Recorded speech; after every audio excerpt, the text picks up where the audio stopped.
Olá, meus queridos filósofos. Aqui eu estou propondo um programa para tirarmos o máximo de pessoas o possível de dentro das correntes da caverna. Vamos encontrar e ver a luz do sol, assim como Sócrates, Platão, sugere no livro 7 da República.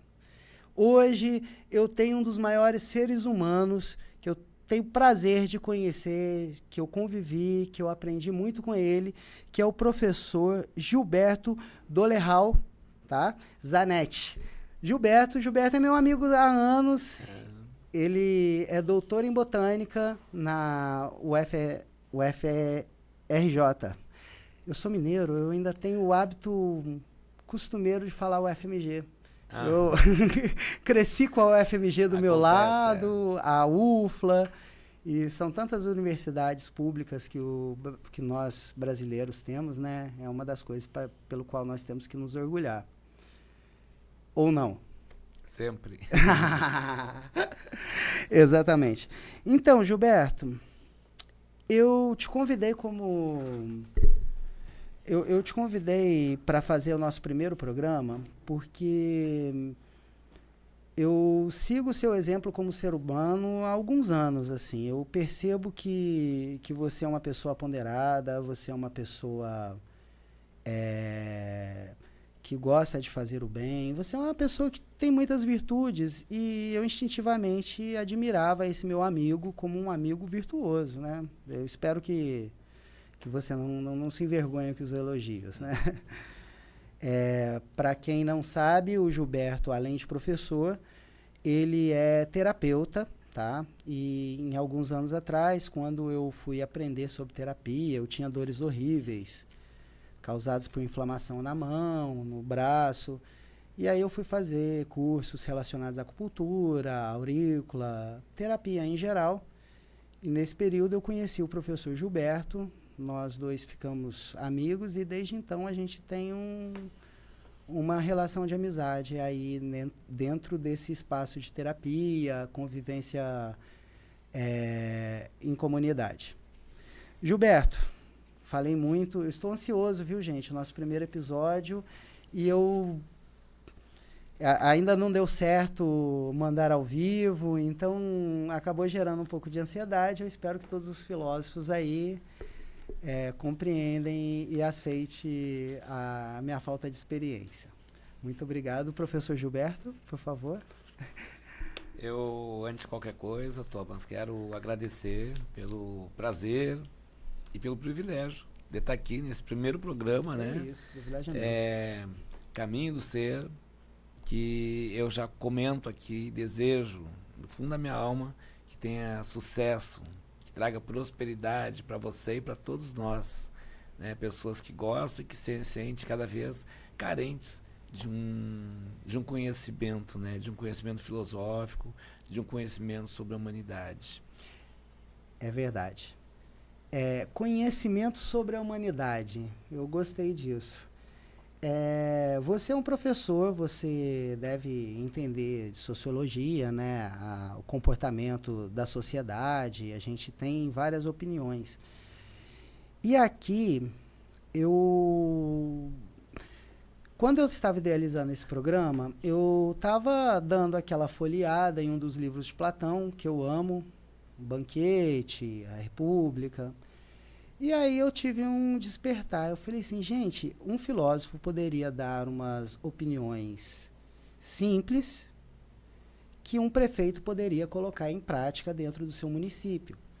E essas opiniões seriam ponderadas, de forma a provocar poucos custos, com uma visão a melhorar a sociedade como um todo, como humanidade. E quando eu tive essa ideia, eu lembrei que o professor Gilberto já foi candidato a prefeito. Certo, professor? Tive esse prazer de ser candidato aqui no município de Rio das Ostras. Então, para quem não sabe, o Gilberto está doutor na universidade, ele está também perto da aposentadoria dele. ele tem uma carreira de trabalho docente e uma carreira de trabalho social admirável, tá? E com essa experiência, sendo um dos melhores seres humanos que eu conheço, né? Porque todas essas coisas você está. Só que o que você é um ser humano, né? Você tem virtudes e habilidades que só nós, seres humanos, temos. E estar professor, estar filósofo, estar homem, estar mulher, estar de uma determinada raça, isso são tudo condições do momento. A gente sabe que o verdadeiro eu está relacionado à nossa psique, ao espectador por trás dos olhos, né? E como eu sempre admirei o espectador por trás dos seus olhos, né, como um sujeito ponderado, eu queria que você idealizasse essa cidade filosófica junto comigo a partir do que a gente conhece aqui do nosso município, Rio das Ostras, e de outros municípios também. Isso. Então, para nós idealizarmos, é necessário que nós venhamos sonhar, que nós sejamos capazes de sonhar coletivamente. E sonhar, na minha opinião, tem uma diferença muito grande de cair em ilusões. Nesse mundo de política, de construir cidades, de construir vidas, eu vejo que no meio político, se por vezes, infelizmente, nós caímos nas ilusões dos políticos. Mas, para se construir verdadeiramente uma cidade para todos, fraterna, nós temos que ousar em sonhar. O poeta diz, né, quando se sonha um sonho, quando mais de uma pessoa sonha o mesmo sonho, isso vira realidade. E eu creio no poeta, né? Eu creio que a gente consiga realmente fazer com que isso fique realidade. A grande questão é essa, sonhar. Sonhar abre os horizontes. As nossas utopias não são coisas inimagináveis. As nossas utopias, elas podem ser palpáveis, ao menos para as outras gerações. E não são alucinações, são coisas muito diferentes, né? Por isso que eu gosto das pessoas que sonham, das pessoas que trazem um sorriso no rosto, como você está agora, né? Assim, todo apreensivo, que esse programa dê certo, está dando certo. Mas é necessário, né? Assim, ó, um dia, essa caneta aqui foi só um sonho, foi só um pensamento na cabeça de alguém. Hoje essa caneta existe.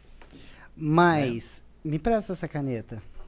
A pessoa simplesmente fez essa caneta ou ela idealizou antes, provável? Ela botou num papel antes? Idealizou. Botou num papel. Projetou, mandou fazer as peças. Antes disso estava só na mente dessa pessoa, né? Mas existe um projeto. Se a gente idealiza uma sociedade ideal, uma cidade ideal, eu acredito que a gente pode começar a idealizar um projeto. O que você acha? Que nem o projetista dessa caneta? Necessariamente. E na maneira de eu pensar e de eu agir enquanto político partidário, que eu estava em 2020 para vir candidato a prefeito, nós tentamos e idealizamos coletivamente. Sim, sim. Então, nós podemos ter um sonho ser viabilizado de maneira coletiva. Ou não. Tem políticos que não querem isso, que não querem um sonho coletivo. Mas existem políticos que necessariamente conseguem sonhar se o sonho for coletivo. Gilberto, eu posso te fazer uma pergunta? Você está falando isso, mas agora eu lembrei de uma questão que está até no livro, assim. Eu já ouvi falar, mas assim, se dentro de um colégio, tá? Dentro de um colégio, existe uma eleição para escolher quem é o melhor médico das crianças. Aí o melhor médico das crianças vai ser votado pelas crianças.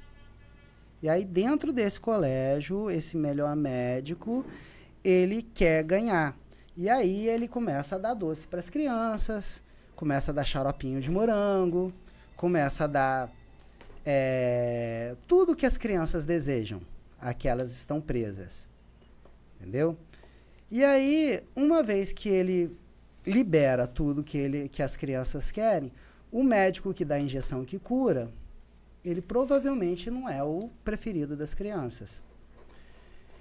Então, eu nem tenho certeza se eu quero entrar no mérito de quem vai eleger quem e quem deve escolher quem e quem deve entrar. Claro. Eu não quero falar sobre direita e esquerda, mas eu quero sugerir como a gente pode educar essas crianças melhor para que elas escolham um médico da injeção. Perfeito. Entendeu? Você falou de várias coisas. Primeiro, sobre parâmetros de uma eleição. Quem é que vai eleger? São as crianças. Por quais parâmetros? Então, isso é uma grande questão. A segunda grande questão é de um médico conseguir ludibriar e trazer ilusões para as crianças com o docinho para elas ao invés do remédio. Mas você tem certeza, mas você pode perceber que para isso a gente precisa de um médico que realmente queira a saúde das crianças. E um médico bem intencionado, ele está médico, mas ele é um bom ser humano. Então eu acredito que sem muitas delongas, a gente pode educar essas crianças para ser esse bom ser humano. Seja médico, esteja médico, esteja prefeito, esteja homem, esteja branco, esteja negro, esteja de qualquer raça. Eu acredito que com pequenas sugestões a gente pode elevar a nossa sociedade de uma forma geral. Porque, Gilberto, eu percebo que hoje a gente aponta muito coisas que precisamos e não precisamos de forma física, palpável. Mas nós, como os filósofos, queremos investir no ser que está por trás da carne, nessa psique. E para investir nessa psique, não precisa de tanto dinheiro, a gente precisa de respeito, a gente precisa de educação. E a gente precisa, ao meu ver, assumir nossas responsabilidades como ser humano. Estando onde nós estivermos. Então, eu penso, se eu fosse um prefeito neste município, se você fosse um prefeito neste município, e sem dinheiro, você quisesse melhorar a psique dessas crianças, melhorar a experiência desses pequenos espectadores, que, até onde me parece, a educação primária faz parte responsabilidade do município, certo? Sendo responsabilidade do município, o que nós podemos fazer para a nossa sociedade? Então, mas ainda assim, comentando sobre, só para dar um fecho na questão passada, tudo isso são questões ligadas à democracia, né? Fazer uma eleição é uma questão democrática, as crianças votando, mas exige esses fóruns da democracia, com esse teu exemplo, ela exige maturidade, tanto dos profissionais que colocam o nome para as crianças votarem, quanto das crianças para fazer esse voto. Esse é só um exemplo. E para ajeitar tudo isso que você coloca agora, na educação primária, o que a gente pode fazer? Eu tenho algumas ideias. Ô, Gilberto, eu só gostaria de explicar que eu fui muito invasivo nessa área, porque eu estou fugindo ao máximo de metodologia certa de governar, como faz. Entendi. A intenção do programa é sugerir soluções. Tá? Não vou focar de maneira nenhuma em problemas. Pode prosseguir agora. Exato. Quando você vê eu fugindo pela tangente é por causa disso. Eu estou indo para dentro da caverna. E você comentou uma outra coisa que eu achei interessante, que não adianta nós sermos um técnico. Ou seja, a vida não é uma questão técnica apenas. A vida é muito mais do que uma questão técnica. Então não adianta eu ser um bom médico tecnicamente. Eu tenho que ser, antes de qualquer coisa, um ser humano que está sendo médico, um ser humano que está sendo um geógrafo, etc. E como traduzir isso numa boa educação municipal? Acredito eu que a primeira questão que nós temos para se fazer uma boa educação é a questão do pertencimento e da identidade. A criança, já que estamos falando, né, no bate-bola aqui de criança, a criança tem que se sentir com alguma identidade naquele local, naquela cidade, naquela escola, naquela comunidade, e tem que se sentir acolhida. Ela tem que se sentir, assim como nós, não crianças, né, já passamos por essa fase, chega um ponto que nós temos que perceber o seguinte: eu me identifico com o ser humano, eu me identifico com a espécie humana, até que ponto eu sou humano todos os dias? Essas questões nos levam a fazer e amadurecer coisas simples lá na nossa 6, 7, 8 anos. Essa criança, ela se sente hóspede da casa que mora, ou ela se sente da família na casa onde mora? Eu tenho teorias interessantes sobre essa fase e até anterior, mas quando você fala sobre como essa criança se vê, vamos lembrar de você quando criança. Quais que são as primeiras lembranças que você tem? A primeira lembrança que eu tenho, eu acho que eu tinha uns 4 anos, e eu caminho, sempre me lembro disso, eu caminho de mão dada com a minha bisavó. Exato. Eu acho a presença de um adulto, um ser humano maduro, essencial para as crianças. Eu tenho uma plena convicção disso, porque quando eu era criança, eu lembro que eu admirava meus pais, tá? Queria ser como meu pai quando crescesse, mas quem era o homem respeitado era o meu avô. Meu pai era um cara jovem, todo... Pai, desculpa, tá? Pegava um acostamento, né? Enfim, passou por alguns momentos que eu tive que passar também para até chegar à fase de um homem um pouco mais maduro, né? Mas, aliás, um homem maduro. Eu sou um homem maduro, tenho 40 anos, estou no auge da humanidade. Afinal, a gente consegue viver até cerca de 80 anos. No caso, 40 anos seria o meu meio-dia, né? Seria o auge. Então, a gente tem que assumir nosso papel de auge da sociedade, e a gente é a parte economicamente ativa da sociedade. Nós temos uma responsabilidade sendo esses seres humanos, tá? Nós devemos dar exemplo, porque assim como eu observava meu pai, as pessoas nos observam. Mas, enfim, eu tinha a figura do amor através dos meus avós. Uma avó específica e um avô específico. E eu lembro que, mesmo quando criança, eu sempre notava alguma falha de caráter deles. Eu percebia, sabe? Hoje, a gente percebe que a cultura é diferente da época dos meus avós. E a gente percebe que muito do preconceito enraizado na sociedade foi desconstruído da minha fase de criança até agora, né? Então, assim, eu percebo que muitos dos erros que as nossas figuras de amor cometiam lá no passado, a nossa sociedade hoje começou a melhorar um pouco, tá? Mas, de qualquer maneira, a gente esqueceu o nosso papel como ser humano em algum ponto. A gente deixou de assumir nossa responsabilidade. Eu vejo que a maioria dos adultos hoje, eles não querem se comprometer. Existe uma lei do mínimo esforço.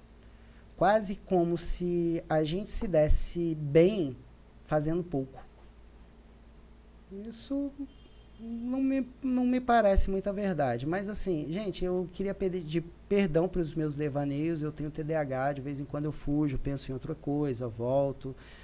Enfim, vou lá voltar no assunto do Gilberto, das crianças. Perdão, Gilberto. Não, mas é assim mesmo, a gente não bate bola bom aqui. Vou lá voltar no assunto do Gilberto. Então, eu acredito que a figura de um idoso, de um adulto maduro, seria importante para as crianças. Sim, eu falei de duas questões, né? E tem essa terceira, que são as nossas referências. Tu está tratando de uma questão que são as nossas referências. Né? Então, assim, ó, dentro da família, quais são minhas referências? Né? Então, meu pai, minha mãe, minha bisavó, no caso que eu falei, né? O teu avô, que você comentou também. Essas referências, elas vão forjando a nossa identidade com o tempo. Uhum. Né? E elas vão explicando uma coisa que é difícil de explicar. E o que é difícil de explicar? Difícil de explicar é o que eu falei agora. Como que uma criança que pertence a uma família ou a alguma escola, ela é simplesmente hóspede da família. Como que ela é hóspede de uma escola, de uma disciplina? Ela não tem como ser hóspede, porque ela está construindo aquela família nesses dias. Assim como ela está construindo aquela disciplina dentro do colégio aqueles dias. E muitas vezes o pessoal comenta, Thomas, de que eu não faço isso porque eu não gosto. Eu não gosto. Eu não gosto de enterro, eu não gosto de velório, eu não gosto de lavar louça, eu não gosto de estender a cama no meu quarto. Né? Mas quem gosta disso? Quem gosta disso? A gente faz coisas não porque a gente gosta, mas porque nós somos movidos por sentimentalidades. Tem coisas que a gente faz e que só o amor explica. Só o amor explica. Né? Então, assim, ó, levantar e lavar a xícara do café, tirar o número 2 do cachorro, é o amor que explica isso. E isso cai na dimensão humana. Isso cai na dimensão dos seres vivos. O amor é um sentimento que move. Aonde que está a dimensão humana dentro de nós? O que nos torna humano? Como que é isso? Ô, Gilberto. Rapaz, estamos nas crianças. Você falou em amor. Vamos começar a falar de amor, a gente fala de amor. Aí a gente define o que é amor. E aí a gente entende por que a gente vive procurando a virtude em corpos bonitos. Por que a gente fica procurando a beleza? Mas eu tô aqui falando do amor de uma criança por um pai, por uma mãe. Ah, sim. Mas aí é que tá. A questão do amor físico entre homens e mulheres tem toda a relação do amor de uma criança pelo pai e uma mãe. Sim. Tá? Isso não Pela temos família, dúvida. Né? Não temos dúvidas. O que a gente procura no outro, provavelmente, são as virtudes que nos falham, que a gente não reconhece, né? O livro O Banquete, é Platão porque é Platão, mas toda vez que alguém incoerente fala no livro, é Sócrates que falou. Como Sócrates não escreveu nada, eu nem sei a quem atribuir, é Platão. Eu atribuo só a apologia a Sócrates. Tá? O restante é Platão. Mas, enfim, Sócrates, ele parte da premissa que ele não entende nada. E ele deixa você falar para apontar seus erros, para apontar o que ele acha, tá? Supondo que ele não entende nada. Então, Sócrates, quando ele vai falar de amor, ele fala que ele não entende de amor, mas ele pode replicar algo que uma sacerdotisa disse para ele. Aí ele cita o nome da sacerdotisa, evidentemente eu não vou lembrar. E aí ele fala, olha, fala que a deusa da miséria, também não vou lembrar, nomes não são comigo. A deusa da miséria estava mendigando na porta do palácio no dia do casamento de Afrodite, e aí o deus da nobreza bebeu muito, se embebedou e foi lá para fora dormir, né? Ele caiu de bêbado. Ela, aproveitando a oportunidade de melhorar a sua genética, de elevar a sua genética, se aproveitou do deus da nobreza e teve Eros. Por isso que Eros é escudeiro de Afrodite. Então Eros, ele sabe que é virtuoso, ele sabe que é nobre, mas ele é miserável. Então, dentro da miséria dele, ele procura nobreza, e dentro da nobreza dele, ele também não sabe reconhecer essa nobreza mais a fundo. Então, ele procura o belo através dos corpos. O amor eros deveria procurar o belo para tentar achar a sua nobreza. Aí, quando ele não acha, ele procura através dos corpos. Quando ele consegue ter um nível mais sutil de nobreza, ele consegue alcançar o amor além dos corpos. Então, assim, dentro da nossa perspectiva, nós, como adultos, acabamos ensinando para as crianças que ser feliz é buscar o amor nos corpos. Porque é o exemplo que nós damos. Entendeu? É isso que eu acredito que nós podemos assumir nossa responsabilidade como seres humanos. Nós entendemos que essas crianças estão nos observando, assim como um dia nós observamos um adulto. A gente sabia que a gente precisava ser idoso e daquele jeito da sua vozinha. Essas crianças estão nos tomando como referência. Exatamente. Né? Para quê? Em algum de nós elas vão se espelhar. Né? Mas nós todos, vamos continuar essa conversa, nós todos somos pessoas em evolução. Eu, você e essas crianças todas. Claro. E em evolução, o que aconteceu com Eros? Ele conseguiu uma expansão da consciência. E daí ele consegue se aperceber em outro nível. Isso é a nossa revolução, a nossa evolução. Exatamente. Agora, assim, ó, esses sentimentos que a gente falou de amor pela família, pelo pai, pela mãe, pela bisavó, não sei quem mais quem, também nós temos que falar algum outro sentimento que eu acho muito nobre, que é a questão da... Voltando, né? Vou me explicar aqui. Ninguém gosta de ir num velório, ninguém gosta de ir num sepultamento. Mas a gente vai por qual motivo? Por respeito, né? A família, enfim. E antes de mais nada, a família e tudo mais, porque nós temos um sentimento de solidariedade. Quem tem esse sentimento de solidariedade passa por cima do não gosto e vai adiante. Quem tem esse sentimento de amor pela família, pelo pai, passa por cima do não gosto e vai adiante. Por isso que eu comentei, e acho que realmente isso é interessante, de que tem coisas que só o amor explica. Não só o amor carnal, né, o sexual, mas o amor que nos torna efetivamente mais humanos, que modela essa dimensão humana de cada um de nós. Eu acredito que nós, sim, temos amor, e eu acredito que vai além. Eu acho que nós somos o amor. Dentro da minha crença, eu acredito que nós somos uma espécie de dízima periódica de Deus. Tá?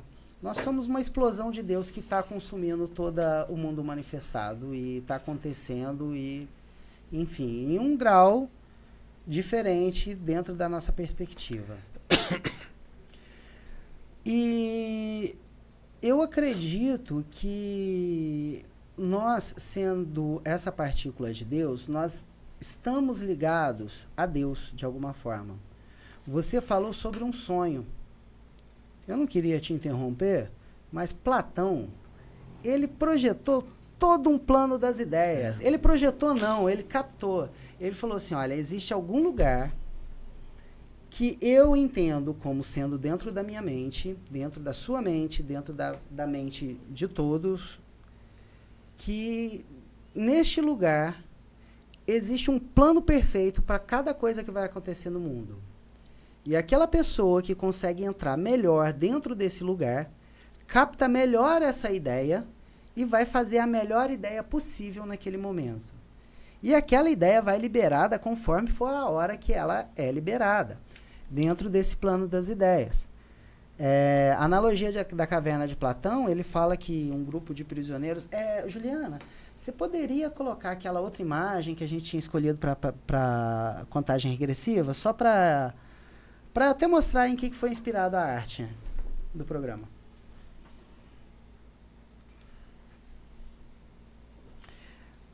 Platão, ele fala que em algum lugar existe um grupo de homens preso em uma caverna. E eles estão presos de tal forma que eles nem conseguem se mexer, que a única coisa que eles veem é reflexos na parede, tá? Reflexos de uma fogueira que vem atrás de uma antepara, até que um mais desavisado não percebeu que estava num vazio. A princípio ele não reconheceu o vazio, foi entrando no vazio, até ele encontrar um pontinho lá da luz do sol. A princípio o olho dele ficou cego, ele achou que o sol era ruim, aí aos poucos ele se acostumou com a luz. Quando ele volta, ele já não está enxergando bulhufas do que os prisioneiros estão enxergando. Entendeu? Porque ele acabou de passar por uma claridade. Uhum. E, sugestivamente, Platão fala que se de maneira forçosa você tenta tirar esses homens da caverna, eles podem até te matar, porque eles estão tão presos àquilo que eles veem que eles vão achar que você é louco, porque você nem consegue enxergar o que para eles é toda a vida. Como Sócrates foi morto pelos políticos de Atenas, essa sugestão ficou, né? Mas, enfim, parece que, de acordo com Platão, tudo que a gente faz, tudo que a gente produz, tudo que a gente manifesta nesse mundo é reflexo de alguma virtude desse plano das ideias. Alguma virtude desse bom. Uma pessoa que tem muitas coisas, ele provavelmente tem uma virtude atrelada. Ele paga as suas contas em dia, ele é uma pessoa que faz pela sua comunidade. O Egito chamava de regras de Maat, né? Normalmente as pessoas prósperas arrumam as suas camas, respeitam sua família. As verdadeiramente prósperas, né?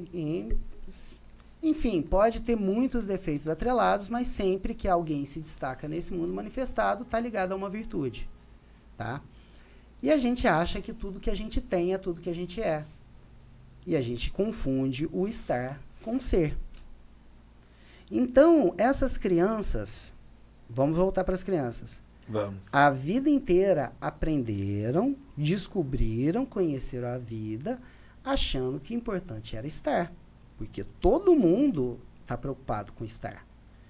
E aí elas já se prendem nessa ideia de estar bem posicionado, se dar bem culturalmente, já que a gente está falando sobre cultura agregada, né? Também acredito que quando um homem adulto não assume as suas responsabilidades com a sua família, essa criança vai ter dificuldade de convivência ou em ser um homem adulto ou em estar com um homem adulto. Porque a gente perde a referência do que é ser um bom homem, quando a gente não convive com um bom pai, com bons avós, com bons seres humanos, com seres humanos maduros. Hoje a cultura, eu escuto um pouco de música, eu vou me vingar de quem zombou de mim, eu vou, sabe, sempre o meu eu, o meu ego, né? Então eu gostaria de começar. Gilberto, se você fosse prefeito, vamos fazer umas sugestões para melhorar a sociedade em forma geral, partindo do jardim de infância, partindo do primário. Então, um dos pontos que você falou foi sobre o contato que você teve com idosos modelo. Tá? Aquela figura que, de longe, passa uma virtude que não é atrás da beleza. Você reconhece a virtude, mas... Não é a beleza física. Não tem o corpo que você reconheceria se fosse jovem, não tem... Sabe, não faz, não se exibe com as coisas que tem.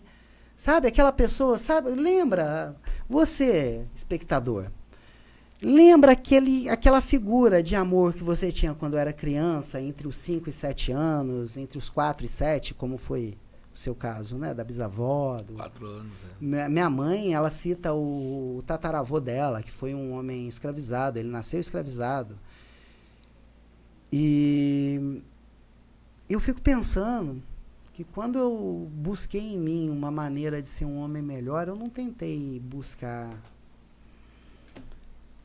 sei lá, a parte da minha família que eu tomei como referência de virtude foi esse tataravô que foi escravizado, porque é a figura de amor da minha mãe. Aí eu pensei assim, nossa, um homem que foi escravizado viveu até uma idade muito madura e ele conseguiu fazer o papel de ser humano maduro e ensinar essa criança. Deixar marcas, né, nessa que criança. Tataravô respeitável. Puta que pariu. Graças a Deus eu tenho um pouco de sangue negro na minha pele, apesar de não parecer. Mas eu tenho muito orgulho do meu DNA brasileiro, miscigenado. E eu acho que falta isso na nossa sociedade, um senso de orgulho da sociedade também, que isso também a gente pode influenciar com a criança. Vamos lá? Senso de orgulho? Então, idosos, eu coloquei idosos na escola, vou colocar senso de orgulho agora. Só o caminho do que a gente pode fazer com as crianças. Mas deixa eu falar um pouquinho, então, Por sobre favor. essas questões que você está comentando, em relação ao que nós podemos fazer numa escola, né? Num ambiente escolar. Eu acredito sempre que nós temos que fazer termos como referência a questão de prazos. A curto prazo, a médio e a longo prazo. E tudo que se vai fazer com uma criança vai ser tudo a longo prazo, né? Porque vai refletir lá quando ele estiver com 40 anos, com 50 anos. Mas a curto prazo, e para que essa criança consiga se entender como criança da espécie humana, que está num planetinha redondo, que eu acho isso muito necessário, porque isso traz a identidade dela em relação à aldeia que ela vive e com quem ela vive, nós temos que trabalhar cada vez mais a questão de educação ambiental, que deve estar contida em todas as disciplinas. Tá. Respeito pelo meio ambiente. Ser humano. Nós temos que ter respeito, ser seres humanos. Dizer que a Terra não é uma plataforma da espécie humana. Uhum. Nós estamos aqui como qualquer outro ser está aqui na Terra. Nós dependemos da Terra. A Terra não depende de nós. Eu acho que se as crianças conseguirem compreender isso de começo, olha, vai ser um bom ponto de partida. Vai. Hoje nós estamos vivendo no Brasil uma coisa que eu nunca imaginei. O quê? Né? A questão das queimadas em todo o Brasil. Uma coisa incrível. Esses dias, à noite, uns 2 dias atrás, eu cheirando literalmente fumaça. Eu tenho o hábito de remar na lagoa de manhã e eu acordo sempre às 4 da manhã, Gilberto. O meu horário preferido do dia é o amanhecer do sol. Apesar de bonito, eu tenho ficado chocado em como que a fumaça está densa e a gente consegue enxergar tão bem o sol ao entardecer e ao amanhecer. E eu sei que é por causa da poluição do ar, por causa dessas queimadas, todo o carbono que está na atmosfera naquele momento que ainda está pesando. Então É terrível isso. É terrível. Mas olha só, essa questão de como que a gente vai falar isso com uma criança lá de 4, 5, 6 anos? Fácil. Ludicamente. Não, a gente dá o exemplo, a gente e exemplificando, de maneira lúdica, dizendo ali, ó, como a minha bisavó, digo, ela estava de mão dada, seguramente contando uma historinha comigo, e aquilo estava ela estava me dando um exemplo de fraternidade. Ela, naquele momento, né, estava me dando esse exemplo, sabe? Então, eu trago isso na minha memória e com muito orgulho. Também como você se orgulha do teu tataravô, né, escravizado. Essas coisas nos deixam e nos tornam cada vez mais humanos. Na pandemia que a gente passou... eu me orgulho do meu tataravô como genética. Eu não conheci. A minha figura de amor maior foi a minha avó, mãe da minha mãe. A neta desse tataravô. A neta desse tataravô. Essa mulher me deu um norte de o que é ser um ser humano. Eu tenho todo o respeito pelas experiências que eu tive com ela quando criança, assim como meus avós paternos, principalmente o meu avô Roberto. Eu tinha uma afinidade muito grande com ele. Mas continua, é porque eu precisava mencionar minha avó, porque minha avó é a pessoa maravilhosa na minha vida. Que bom que a gente está nesse bate-papo. E olha só. Já partiu, né? Mas, sim. E tem coisas que a gente vai compreender a pessoa anos depois. Eu fui compreender o amor de uma mãe, assim, um dia de inverno no Rio Grande do Sul, quando eu tive que lavar pela primeira vez umas calças minhas de brim. E eu tava sem máquina de lavar roupa. E daí, acho que aqui ninguém sabe o que é lavar uma calça de brim quando tá com 1 grau ou menos 1 grau. É uma coisa terrível. É o momento que não vamos lavar roupa, né? Mas esse momento dura bastante. E o que aconteceu? Eu lavando aquela roupa, só nesse momento eu realmente refleti o que é o amor de uma mãe. Porque até então eu pegava, ia no guarda-roupa, pegava a minha roupa passada, pegava cheirosinha, tudo certinho, né? E não entendia que aquilo se faz porque tem um amor atrás. Gilberto, eu concordo, mas tem gente que faz porque precisa e fala e faz com má vontade. E aí eu percebo isso. Na educação de uma criança, nós não deveríamos fazer, aliás, como ser humano, nós não deveríamos fazer nada com má vontade. Porque você falou sobre o respeito ao planeta Terra, tá? Eu penso que o ser humano, ele veio aqui para respeitar, para assumir seu papel e para respeitar aonde ele está e quem está com ele, tá? Isso é uma das coisas que a gente deve fazer como ser humano, é assumir as nossas responsabilidades, e uma das nossas responsabilidades é ter respeito, tá? Então, isso, para mim, como ser humano, quando eu comecei a refletir sobre isso, eu não sei se você lembra, mas quantos quilos que eu devia ter quando eu te conheci, Gilberto? Alguns a mais. Alguns a mais. Provavelmente uns 50. Eu cheguei a 167 quilos, quando eu tinha 22 anos, 23 anos. E assim, dentro dessa cultura, eu sempre aceitei e me justifiquei nos excessos. Tá? E eu não tinha força de vontade para não fazer excessos. Entendeu? Eu tive uma dificuldade muito grande para poder sair desses extremos, porque eu não me entendia. Eu achava que a vida era ter prazer. Eu achava que felicidade era algo parecido com alegria. Mas não é só eu, a sociedade acha. Esses dias eu estava ouvindo Vinícius de Moraes, e aí, não tenho certeza se é Vinícius de Moraes ou Toquinho, enfim. A felicidade é como uma pluma, voa tão leve, mas tem a vida breve, precisa que haja vento sem parar. Isso é alegria. Alegria é algo que você busca fora. A etimologia da palavra felicidade significa ter um bom demônio, ou dominar o seu demônio. Demon, do Egito, que depois foi para o grego, é uma substituição da palavra carne. Ou seja, felicidade é paz interior, é dominar a sua carne. Entendeu? Duas coisas básicas. Quem faz o que quer não é feliz. Quem domina a sua carne, eventualmente, encontra esse caminho do meio que nos remete ao brilho da luz do sol. Tá? Por quê? Isso é...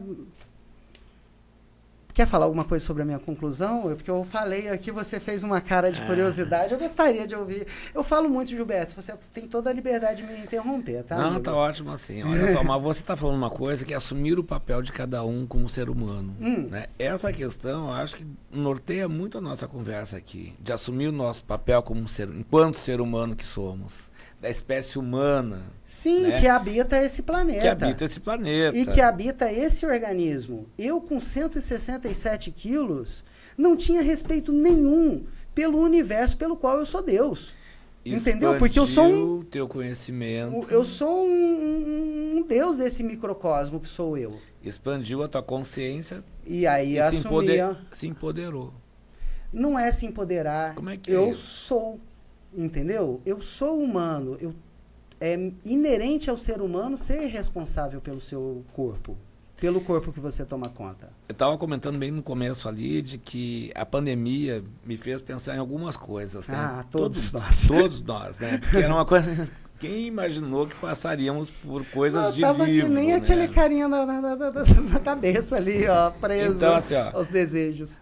Qual é o meu papel aqui no planeta Terra? Todo mundo pergunta, né? Chega um momento da nossa vida que aquela criança chega e diz, poxa, o que eu estou fazendo aqui, né? Como é que é isso?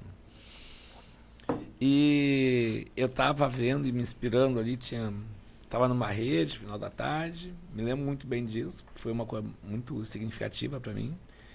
E olhava assim um pé de roseira da vizinha vindo pro meu quintal, e eu olhava aquilo ali e dizia assim, poxa, que força que tem, né? Aquela roseira ali, né? Aquela flor desabrochando. Ela não quer saber como é que vai ser, ela está desabrochando a 100%.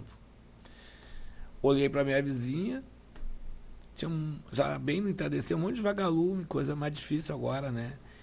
Tinha uns vagalumes assim, e eles estavam sendo vagalume. Tinha umas galinhazinhas sendo galinha. A roseira, no roseiral ali, sendo roseira. Né? Então, cada um sendo o quê? A galinha sendo galinha, o vagalume sendo vagalume, a roseira sendo roseira, e eu. O que você é? Humano. Então, eu vim na Terra para ser humano.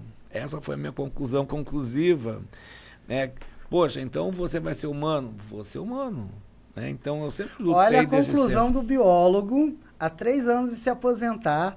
Precisamos de uma pandemia para o biólogo descobrir que um ser humano precisa ser humano. Para você ver como que a gente acaba ficando preso a uma falsa perspectiva de alegria, de felicidade. Porque a gente está sendo vítima e vitimando outras pessoas em relação a muitas coisas, né? Mas daí eu digo assim, olha só, essa é a resposta, nós estamos aqui, é simples. Nós precisamos ser humano. E qual que é o papel do ser humano? Aí que está a grande questão. O papel do ser humano qual é a dimensão dele, o que me torna humano. O que me torna humano. O que te torna humano? E o quanto de humano eu sou. O que te torna humano, Gilberto? Em relação assim, a tudo que eu conheço, eu acredito que o recorte, o que nos faz a gente ser humano, primeiro, é nós termos uma história. Com teu tataravô, com a tua mãe, bisavó, avó, né? Você comentou de algumas pessoas. Eu a mesma coisa. Então nós temos histórias. Diferente, por exemplo, das formigas. As formigas não têm história. Os elefantes não têm história. O ser humano tem história. Nós temos a história da comunidade, da escola. Dentro da história humana, eu vou puxar 2 vertentes aqui. Uma história de Rio das Ostras, já que a gente está falando do nosso município. Mas eu preciso falar da dimensão humana. Pode falar da dimensão. O que nos dimensão. torna humano? Então, primeiro é admitir que nós somos seres que têm história. História de vida e história de raça humana. O então, que define a raça isso. humana historicamente? Quando que começou a primeira civilização? Você sabe qual que é o indício da primeira civilização humana?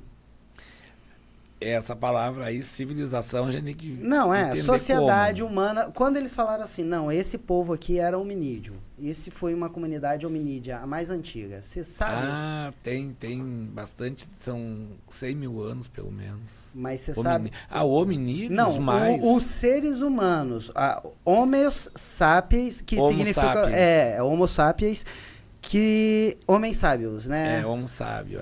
Homem sábio. O Homo sábio começou, diz os antropólogos, sociólogos, justamente quando ele começou a trazer a caça para o bando. Os homens, enfim, saíam para caçar, caçavam e poderiam comer lá onde estavam caçando. E eles fizeram o quê? Eles trouxeram aonde estava o conjunto, aonde tinha homens inválidos, mulheres, crianças, e começaram a dividir a caça com todos daquele grupo ali. Então, aí está a essência do ser humano. Uma vez eu ouvi falar, me corrija se eu estiver errado, que o primeiro indício de civilização eu achava que era a busca por uma religião, um altar para um deus, alguma coisa. Não, foi uma mulher que estava com um osso cicatrizado, um osso... tem essa história. Um osso... Tem essa história. Eu achei muito interessante, eu achei espetacular. Você falando de história, a nossa história parte a partir do momento que a gente cuidou de um outro ser humano. Mas olha só, trazer o alimento que é anterior a essa também questão é isso. É um cuidado. Claro, né? Claro. Porque você vai dividir esse alimento com quem? Com o teu semelhante. Mas os animais dividem o alimento também. Isso não é uma característica... Do ser humano? Do ser humano. Não é uma característica essencialmente humana. Dos hominídeos, né? Não.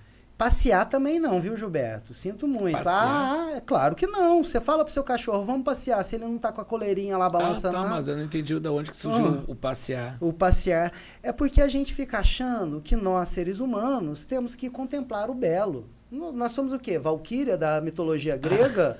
Não, Deus fez tudo, aí Deus fez as valquírias para contemplar as coisas boas que Deus tinha feito. Não somos uma valquíria. Nós não viemos contemplar o belo. Nós não viemos apenas nos divertir. Nós não viemos apenas viver. Quando eu fui anunciar o meu podcast, eu achei muito interessante as respostas que as pessoas deram. Qual é o objetivo da vida? E aí cada um falou uma coisa, a gente pode falar depois. Mas quando você estava falando de história,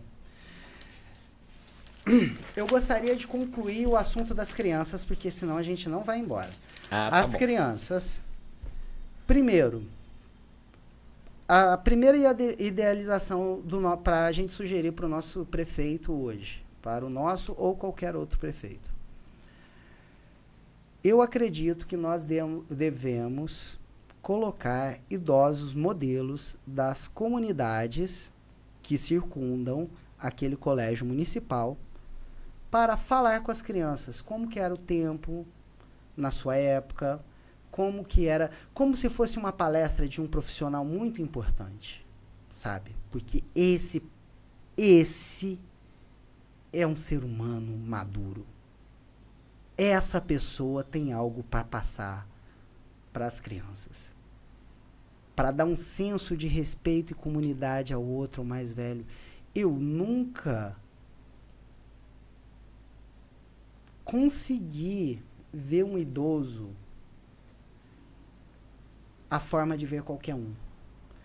Eu não sei se é por causa da minha infância a gente tinha um senso de respeito pelos idosos, que aparentemente hoje diminuiu, mas eu acho que a gente podia trabalhar um pouco nisso. Já que as famílias estão um pouco afastadas, as comunidades, as famílias acabam muitas das vezes não tendo a oportunidade de avô, avó, pai. Às vezes é porque falta pai responsável nesse mundo. Faltam humanos responsáveis nesse mundo, né? Mas, enfim. Muitas das vezes as famílias que estão desfalcadas, dentro de uma escola, que é algo mais coletivo, a gente poderia dar esse senso de respeito coletivo em comunidade. Eu pela sua sugestão de como foi bom com a sua avó, eu acredito que a gente poderia ter presença de alguma forma, tentar aproximar nossas crianças dos nossos idosos, tá? A escola, ela está mergulhada onde? Na sociedade. E nada mais justo do que trazer essa sociedade para dentro da escola, tirar esses muros, é o que você está dizendo.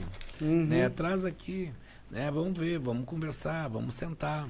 Até porque, em muitas das vezes, a família, o avô, a figura do avô, etc., tá falida, né? E muitas das pessoas estão querendo fazer que o professor, inclusive, passe para o aluno uma educação que é uma educação familiar, porque ele não tem uma educação familiar. E em existindo isto, essa convivência, trazendo para a escola uma outra vez, conversando, fazendo rodas de conversa com a comunidade, nós vamos estar num momento singular, essa é a tua ideia, que a televisão nos tirou. Televisão antes... é outro assunto, né? Eu não vejo ninguém batendo, ninguém sofrendo, ninguém traindo. Aí na televisão eu ligo, tem tudo isso. Eu acabo com o meu microcosmo através dos meus olhos vendo aquilo. Eu tô só dando um exemplo, eu não tô querendo falar de televisão. Sim, desculpa, perdão. Ou então a gente vai diversificar muito, assim, a gente não vai ter uma linha de pensamento. A próxima vez eu trago um croquis, né? O que eu tô comentando aqui é de que bem antigamente ninguém tinha televisão em casa. E as pessoas se reuniam e cada um falava de si como personagens da história que estavam construindo. Daqui a pouco veio a televisão, todo mundo começou a ver as novelas, com tudo isso que você comentou, e se perdeu os personagens, eu personagem, para quê? Para ver a personagem do Leblon e do Ipanema. Aonde? Em Rio das Ostras, ou então em Porto Alegre, ou em uma outra cidade. Então se perde as referências. Vê que de novo a gente chega nas referências e agora o que você está comentando é nós voltarmos a termos referências. Exatamente. Mas referências de carne e osso, referências de pessoas com idade, com problemas e soluções que vêm, o que sente com as nossas crianças dentro das nossas escolas. Eu particularmente gosto muito disso. Isso aí é um bom convívio, né, que a gente consegue ter sabendo que a escola nada mais é do que uma parte da sociedade, ela não está alheia à sociedade. Você não vai lá falar de Bhaskara, tá? Você vai lá falar da sociedade que pode utilizar Bhaskara na matemática, né? E para isso a gente tem que ter essas personagens boas que constroem o nosso dia a dia, como os nossos avós que podem estar lá junto nas escolas. Exatamente. Outra ideia para melhorar as crianças, eu percebo que a nossa mente, isso é do livro Kybalion, que é baseado no hermetismo, né? Na sabedoria egípcia. A nossa mente é algo feminino e ela é germinada por ideias. Ideias seria algo masculino. A gente tem as ideias divinas lá do plano das ideias, lá que Platão fala das ideias que vêm lá daquele plano, quem consegue ir. E a gente tem as ideias da fogueira, que é as ideias da tela, né? Dos desejos, de tudo mais. E a gente fica preso às ideias da fogueira. Eu acredito que a gente está propenso a muitas sementes, muitas ideias na nossa mente fértil e fecunda, principalmente as crianças. A gente hoje tem uma cultura, eu não estou querendo julgar o gosto musical de ninguém, mas nos falta músicas que elevem o espírito humano, que elevem a humanidade como raça. Hoje nós estamos começando a acreditar que a humanidade é o câncer da Terra. A gente começa a acreditar que o mundo está perdido. A desumanidade pode ser, né? A desumanidade. Vamos trazer um período barroco. Somos feitos do barro, somos criação de Deus, somos o auge da criação de Deus. Deus não faz nada pelas metades. Nós somos perfeitos de alguma coisa, apesar de precisarmos estabelecer essa perfeição no dia a dia e nos colocar no nosso lugar e, enfim, procurar isso como referência. Mas eu gostaria, sinceramente, que as crianças tivessem acesso à música clássica. Eu não vou falar música boa, porque existem muitos tipos de músicas boas. Inclusive, muitas pessoas vão falar que Vinícius de Moraes, com A Felicidade, é como uma pluma leve, é uma música muito boa. Mas ele é um filósofo que se enganou em alguns pontos, porque a gente não pode ensinar que felicidade é alegria para uma criança. Independente da letra, eu acredito que nós temos essa conexão com o plano das ideias e que a música clássica ajuda a gente a limpar o terreno para essas sementinhas que serem germinadas. O que você acha dessa sugestão de elevar, de alguma maneira, a cultura musical das crianças? Nós estamos falando de coisas aqui que vão se fechando de maneira muito bacana, porque estamos falando de educação. A educação, ela é um pilar da dimensão humana. E agora, a questão da cultura, que é também um outro pilar da dimensão humana. E uma criança, e todos nós, devemos experimentar a história, a educação, a cultura como pilares da nossa dimensão humana. Se uma criança não tiver uma música, que você está dando um exemplo de música, né? Tá faltando esse pilar. Tá faltando, né? Tá faltando. Sugestões filosóficas para o nosso próximo prefeito. Nenhuma dessas sugestões até agora gasta dinheiro, tá, gente? Tá tudo baratinho por enquanto. Isso é outra questão, né? A curto, a médio, a longo prazo, e quanto que se vai de verba em cada coisa. O que se gostou de verba aqui? Eu quero só a verba mental. Gente, a gente tem que aprender que são dois custos e duas moedas que a gente tem. A gente tem a moeda externa e a interna, tá? Tudo que a gente ganha no mundo manifestado, a gente gasta no mundo manifestado.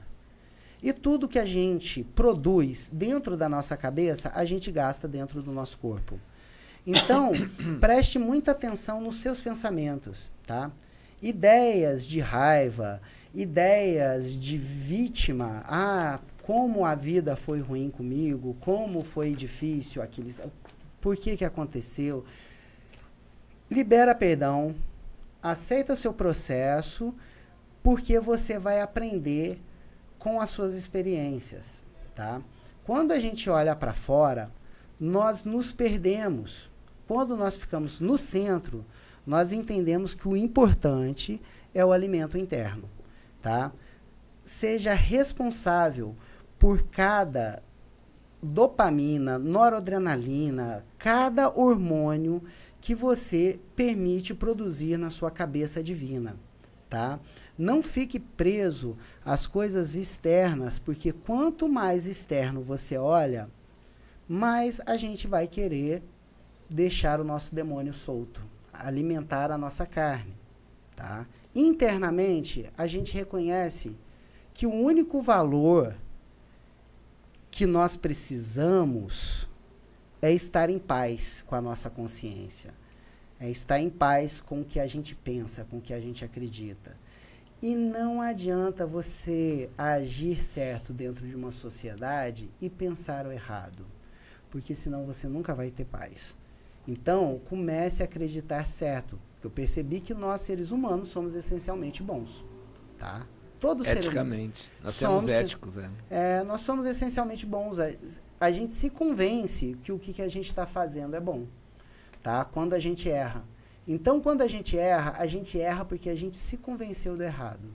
E, normalmente, quando a gente se convence, a gente justifica no outro, a gente justifica no mundo, a gente tem ego, medo, tudo isso é a mesma coisa.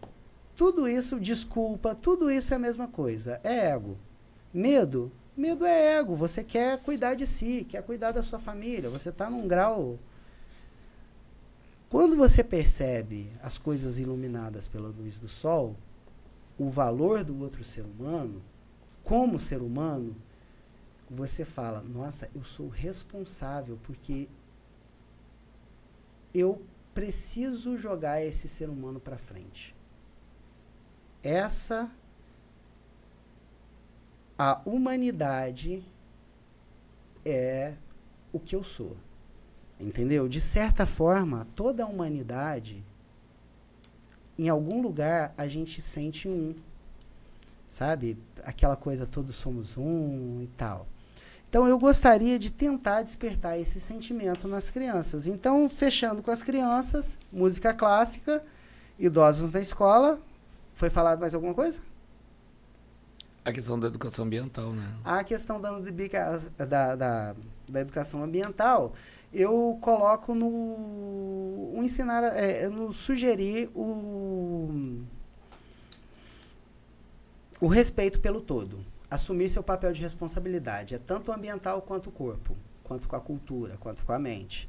Eu acho que a gente não precisa parar no ambiental, que um ser humano desperto, ele vai ser responsável por tudo. Tá? Isso eu estou falando com criança. Quando a gente for falar da coleta da cidade, a gente foca no ambiental. Porque eu, como ser humano, eu me sinto um pouco culpado com a maneira com que o lixo é descartado. Eu gostaria de tocar, se não nesse episódio, hoje eu acho que não vai dar tempo, mas em outro. Eu também tenho uma terceira sugestão. Gilberto, você já visitou o Museu de Rio das Ostras? Você conhece? Já. O que você acha de lá? É um dos museus importantíssimos aqui do Brasil, né? Apesar de ser pequeno, é o primeiro museu, não sei se é o mesmo que a gente está falando, aquele próximo à Concha Acústica ali. Sim, ele mesmo. Eu tava com um papelzinho aqui com todas as informações. É cheguei a pegar. o primeiro museu que mostra o trabalho de arqueólogos e mostra que a nossa cidade é uma cidade que tem história e pré-história, né? Os nossos indígenas que estão ali, é um sambaqui, né? Sambaquis. É um museu com vários artefatos que datam de 4.500 anos atrás. Ou seja, 2.500 anos antes de Cristo já tinha Sambaquis. indígenas aqui nas terras de Leripe, né? Aqui, e não é só aqui. Em 1967, o pessoal da arqueologia, a Sociedade Brasileira de Arqueologia, fez um trabalho aqui em Rio das Ostras e salientou que nós somos 12 formações de sambaquis em Rio das Ostras, das quais uma é aqui no centro da cidade, né, e que data de 4.500. Então, antes dos tamoios, né, que viveram aqui também, e dos goitacás que viveram aqui. Os goitacás viveram aqui? Viveram aqui também. Eles eram especialistas em lagos e lagoas, não é isso, Sim. né? Enfim, eu também acho espetacular a história dos sambaquis. Mas, assim, o que me chamou maior atenção... E, assim, é uma história realmente de se orgulhar. Porque os sambaquis, para quem não sabe, são morros feitos a partir de conchas de molúsculos, tá? Esses morros eram onde os homens pré-históricos da nossa região habitavam, tá? E eles eram enterrados no próprio sambaqui que eles produziam. Ninguém sabe o que aconteceu com eles, mas eles chegaram 4.500 anos e aqui em Rio das Ostras, né? Se foram há 2.000 anos atrás. Mas uma coisa que me chama a atenção dentro daquele museu é duas coisas ali.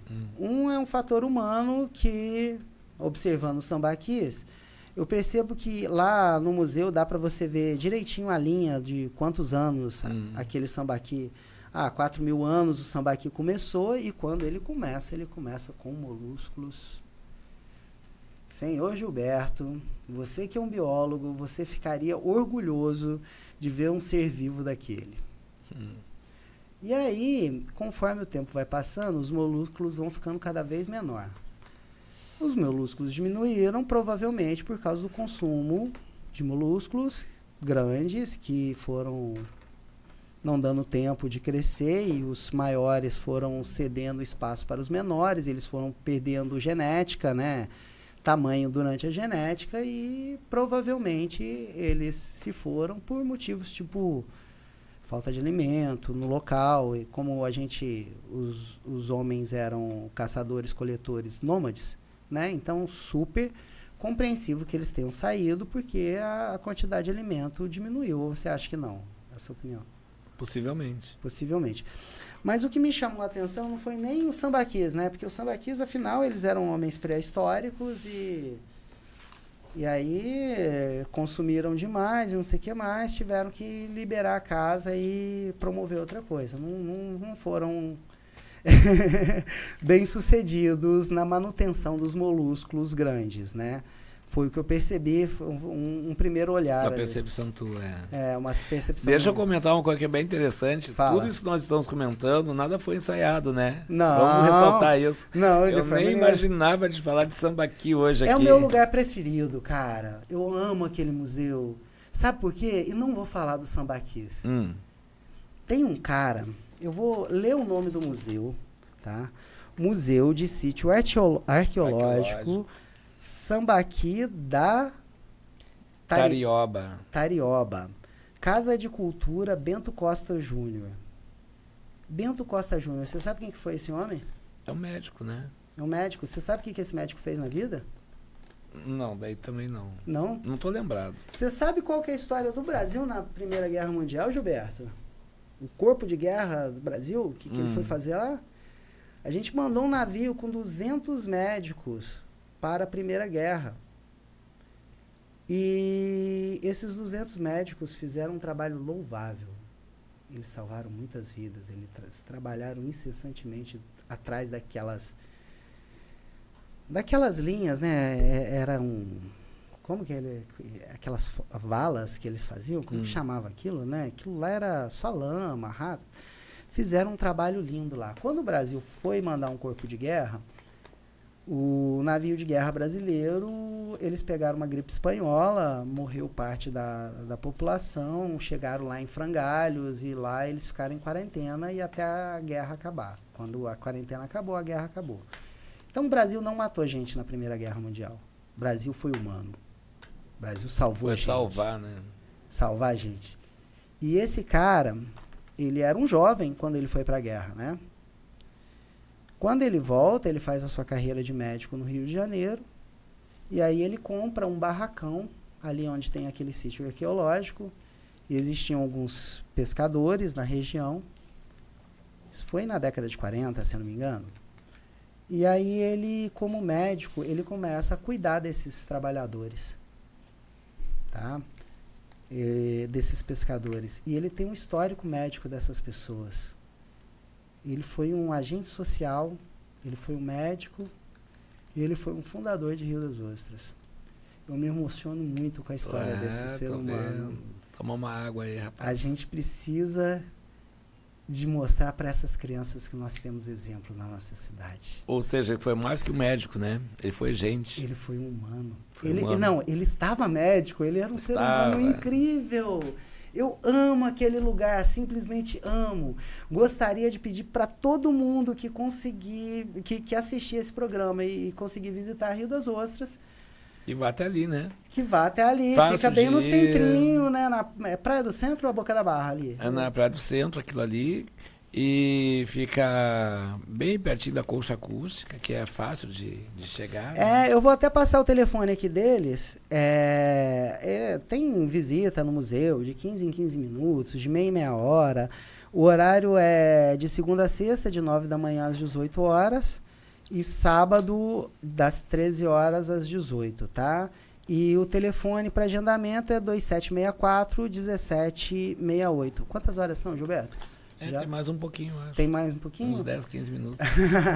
Ô, Juliana, estamos alerta aqui, qualquer coisa, tá bom? Então, fica a dica para o próximo prefeito, que aqui com doutor em botânica, meu grande amigo, está doutor em botânica, está professor, está prestes a se aposentar, é um grande ser humano, é um ser humano, eu não vou mensurar a estatura do ser humano não, mas é um ser humano maravilhoso. E se um dia ele viesse a candidato a prefeito, ele será o meu candidato a prefeito. Ah, meu Deus. Declaração de voto até. Mas isso é num futuro, e quando esse futuro chegar, a gente volta a conversar. Mas se candidatar a presidente também, com os nossos candidatos. Gente, meu sonho na vida é ver Lucilena Galvão candidata a presidente do Brasil. Por favor, vote nela. Eu gostaria também de agradecer a Nova Acrópole do Brasil, que fez esse trabalho pela internet durante a pandemia. Quando eu me senti bem, sabe, vazio, tendo consumido o máximo da vida, a Nova Acrópole iluminou ali com uma lanterna os caminhos ali de dentro da caverna, e aí a gente começa a despertar para essas sugestões filosóficas. Porque, sinceramente, gente, se um ser humano responsável estiver prefeito, não precisa muito para fazer umas sugestões de melhorias para a comunidade. Não precisamos de tanto recurso para sugerir melhoras, tá? Nós só precisamos ser responsáveis. A gente entender que as crianças da comunidade são nossa responsabilidade. Nós, seres humanos, adultos, não viemos aqui para divertir e gozar da vida. A gente veio aqui para se divertir cuidando da vida. É essa a minha percepção hoje como filósofo. Assim, eu não sou tão sábio quanto Sócrates para assumir que não sabe nada. Eu ainda acredito que alguma coisa eu sei, porque alguém deixou algo escrito. E dentro dessa percepção do que eu sei, eu acredito muito nos frutos do Espírito, da minha formação religiosa como cristão, tá? Em Gálatas fala sobre domínio próprio, mansidão, entre outros, né? E essas virtudes humanas parece que podem servir como uma referência para a gente pensar durante o dia, porque toda vez que a gente permite ter raiva, lascívia, enfim, qualquer um dos 7 pecados capitais dentro da nossa mente, tá? A gente se prejudica como ser humano. A gente libera o nosso demônio. A gente alimenta a nossa carne. Então, vamos alimentar o nosso espírito produzindo hormônios bons para o nosso corpo físico e assim sendo feliz. Essa é a sugestão do filósofo. E vamos despertar, né, Gilberto? Vamos lá. Nós estamos agora comentando num local, no museu, que é um local não formal de educação. Né? Nossa conversa volta à educação, que é um dos pilares do ser humano. Sei que nós já estamos nos encaminhando para o final do programa. Não, a gente ainda vai falar alguma coisa. Ah, tá bom.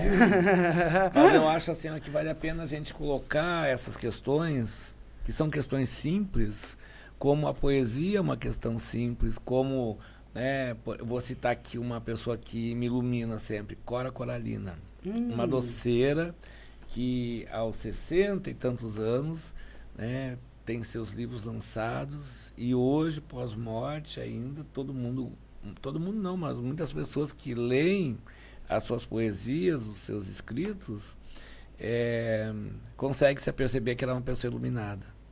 Uma pessoa que morou numa casa aonde conseguia abrigar várias pessoas que não tinham nem como morar, né? Então ela cedia a casa e dizia: olha, quando a vida fica difícil, plante flores, faça doces.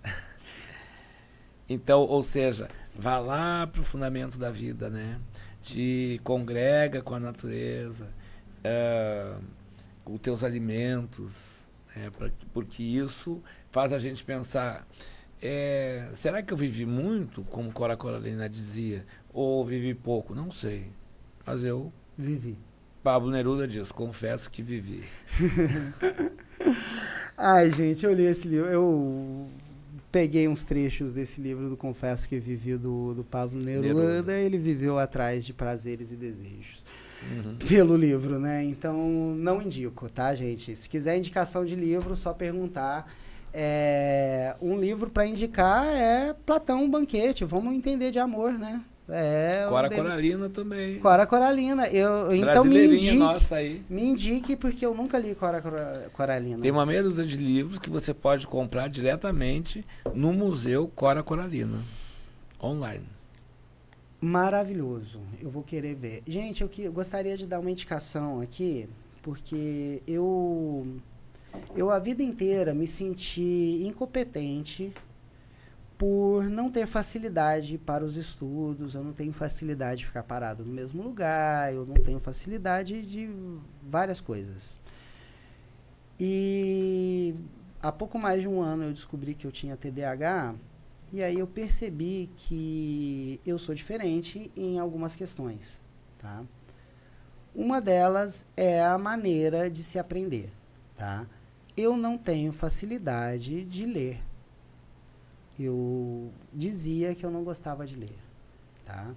Um pouco de dislexia, misturado com papel preto...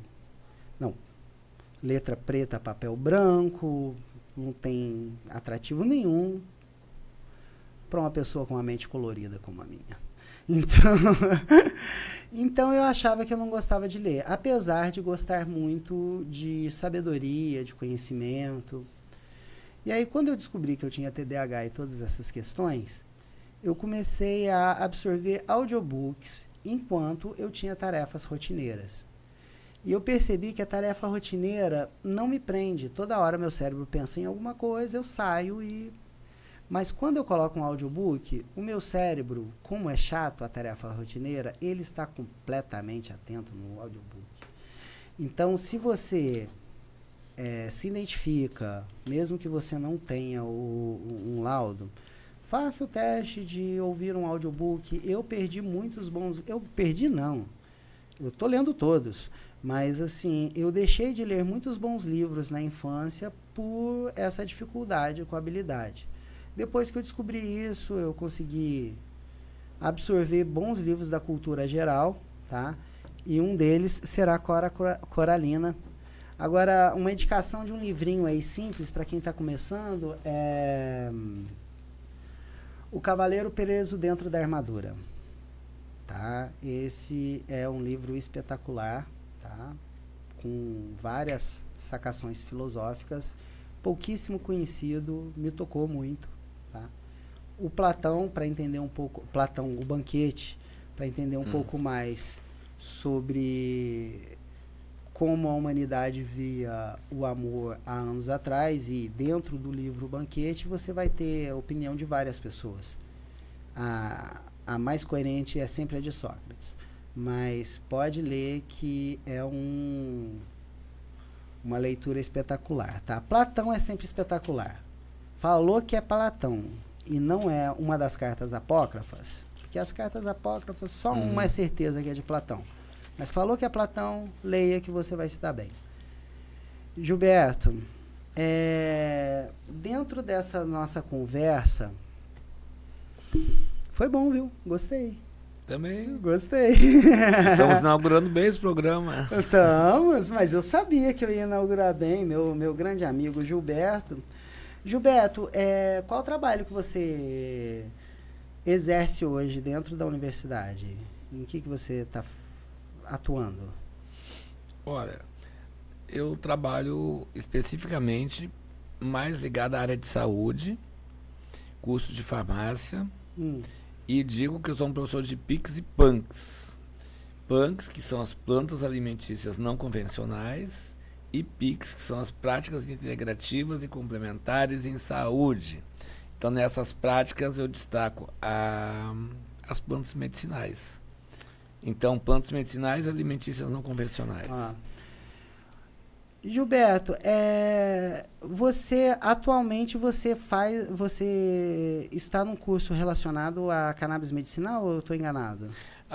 Uma das questões uma das plantas que eu abordo com muito prazer é cannabis. Cannabis? Então é uma bandeira já minha, né? Dentro da universidade, fora da universidade, a gente tem dado curso como extensão da universidade, junto com a OAB, junto com a prefeitura, junto com outras instituições também, para 70, 80, 90 pessoas estão fazendo nossos cursos, que são cursos que têm de 10 horas, 30 horas, 40 horas, 0800 e sai com certificado, principalmente para aquelas pessoas que precisam de habeas corpus, né?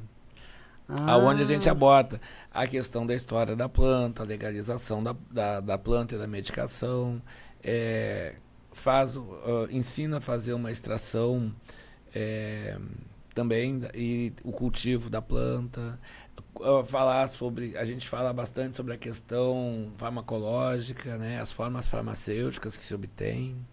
Então são 40 horas bem aproveitadas. Você acredita que a cannabis, então, está para o século XXI, como a penicilina esteve para o século XX, como Siddhartha mencionou uma vez? Siddhartha, para mim, é um ídolo. Siddhartha Ribeiro falou isso no programa Roda Viva, tá? Só para dar a referência certa. Pode falar. E eu sempre comento dessa frase dele, né? Eu acredito, sim, que nossos tempos são tempos difíceis, porque a humanidade sempre criminalizou uma planta. Criminalizamos chia, criminalizamos alho, criminalizamos cannabis. Nossa época é de 80 anos, passou a ser uma planta criminalizada em 80 anos, uma planta em 12 mil anos, né, de história, de boa história. Mas, sim, respondendo a tua pergunta, eu acho que nós estamos abrindo as portas para uma medicina como a penicilina abriu as portas para a medicina que hoje nós conhecemos. Muito bom saber disso, Gilberto. E o vício em cannabis? O vício em cannabis, ele pode existir, né? Se diz em 5%, está constatado que sim, pode acontecer. Mas esse vício, para a pessoa viciar em cannabis, ela tem que ter um mau direcionamento. Eu tenho uma opinião. E algumas pessoas têm esse mau direcionamento, né? Até tomar consciência e, inclusive, pode-se reverter essa situação de vício, na maior parte das vezes, com o próprio cannabis. Gilberto, eu sou muito seu fã, meu amigo. Cannabis para livrar o vício de cannabis. E outros vícios também. Você sabe que isso me fez lembrar uma coisa que eu aprendi em filosofia. A diferença entre virtude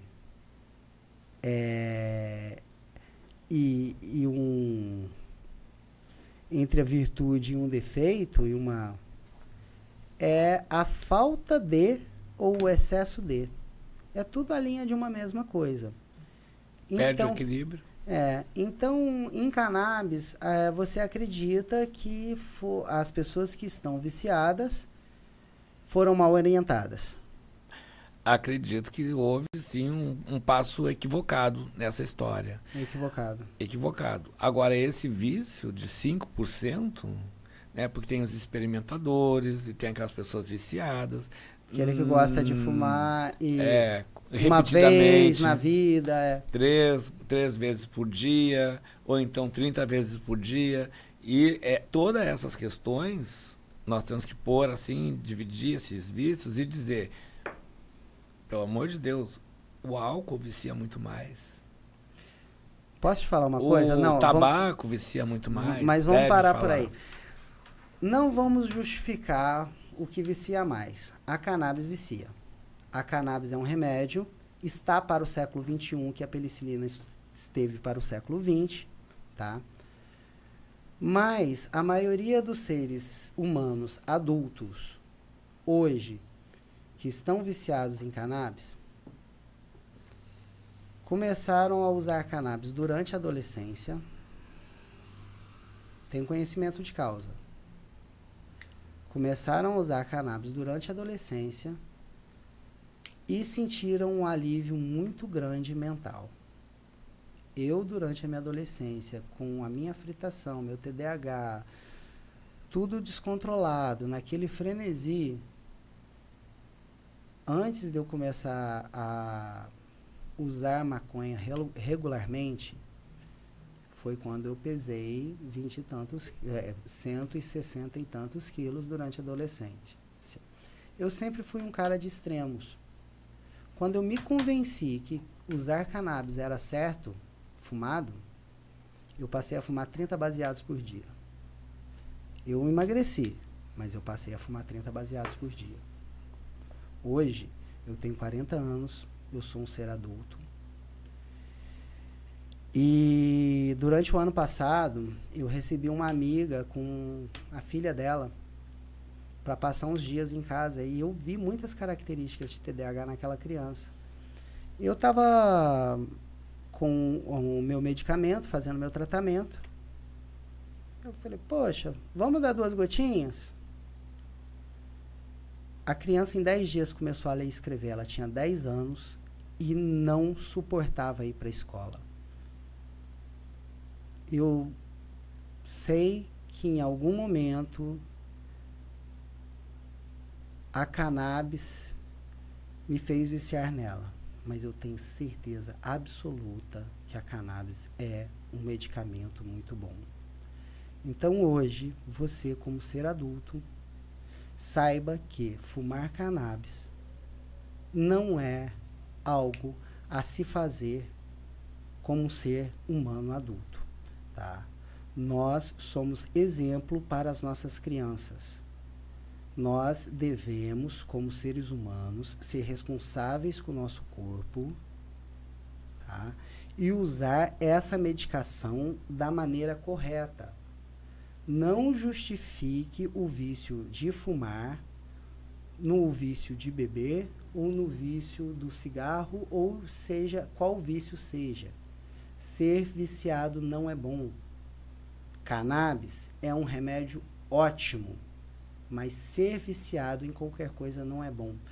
Eu posso... Mas, Thomas, deixa Sim. eu fazer um parênteses. Acho que tem que salientar uma questão aqui, né? Você está colocando de maneira corajosa a tua experiência, e aí vai a experiência de várias pessoas. Contudo, nós temos que pensar o seguinte: a medicação de cannabis não vicia. Ela, enquanto óleo, artesanal ou não, ela não vicia. A gente pode parar de tomar essa medicação hoje, por exemplo, e não estou viciado. Agora, sim, né, de uma maneira que o pessoal chama de recreativo, que também pode ser medicação, por outro lado, ela também pode viciar. Só queria fazer essa observação que eu achei interessante, para nós não misturarmos assim os assuntos. Sim, claro. Então, gente, o que eu percebo é que todas as pessoas adultas que fumam cannabis hoje sentem um alívio ao fumar cannabis. E começaram a fumar cannabis durante algum momento da sua juventude, naquele frenesi mental, e começaram e sentiram alívio e encontraram nela um remédio. Mas eu sei que nós hoje, seres humanos adultos, estamos animados com a possibilidade de fumar cannabis finalmente de uma maneira legal. Afinal, você deixou de trabalhar em algum lugar porque você usava cannabis, você brigou com a sua família, você se afastou da ideia de Deus por causa do cannabis, porque a igreja falava que cannabis não era errado, você teve que sair da sua igreja, tá? Então, hoje nós encontramos prazer no nosso remédio, mas um prazer de forma viciosa. Eu costumo comparar a cannabis fumada com um calor de uma fogueira e a cannabis em óleo com o calorzinho do sol. Você está aquecido, você não precisa se aquecer mais do que o sol te aquece. Mas a gente está acostumado a se aquecer com a fogueira, e aí a gente precisa de mais combustível. Então hoje eu falo para você, ser humano, não é natural fumar.